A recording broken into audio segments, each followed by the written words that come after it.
Chers élèves, bonjour. Notre leçon d'aujourd'hui, c'est la suite, n'est-ce pas, de notre étude de texte, la troisième partie, la dernière partie de notre étude de texte, une tentative de déshumanisation. Nous rappelons que ce texte est tiré de Portrait du colonisé, rédigé par l'écrivain tunisien Albert Memmi. Albert Memmi est né en 1920 à Tunis.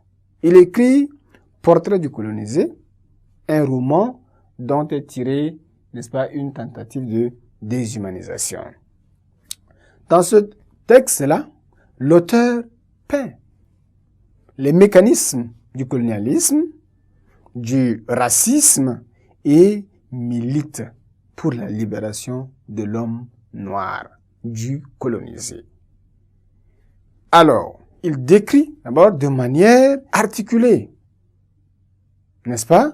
Il décrit le fait que le colonisateur ridiculise l'homme noir, le colonisé.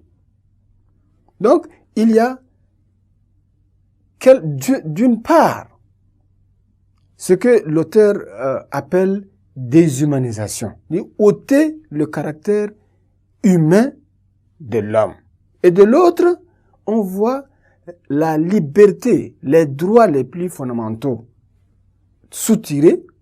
L'homme n'est plus libre, l'homme noir, bien sûr, le colonisé, est dépossédé, est opprimé, il est réduit au bas de l'échelle. Donc, la liberté n'y est pas et cherche vaille que vaille à l'exploiter davantage, le colonisateur. Le colonisateur cherche par tous les moyens pour réduire l'homme colonisé, le noir, l'africain, et faire de lui un homme, pas comme les autres, mais un sous-homme. Voilà ce que Albert Memmi décrit.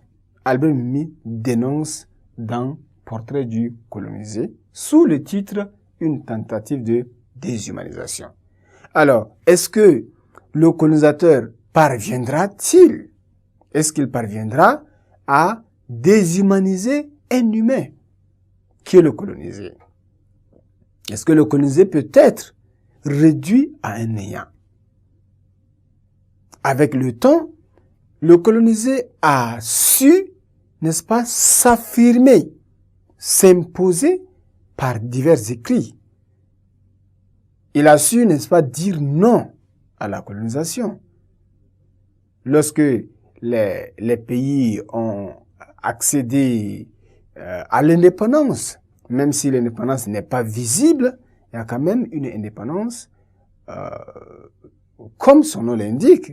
Si le noir, l'homme africain, jusqu'à là, cherche les voies et moyens à sortir la tête de l'eau, ça veut dire qu'il est en train de se battre pour qu'il ne soit pas, toujours, qu'il ne demeure pas sous-homme, comme un sous-homme. Chers élèves, nous voilà arrivés à la fin de cette étude. On se revoit prochainement pour une autre leçon.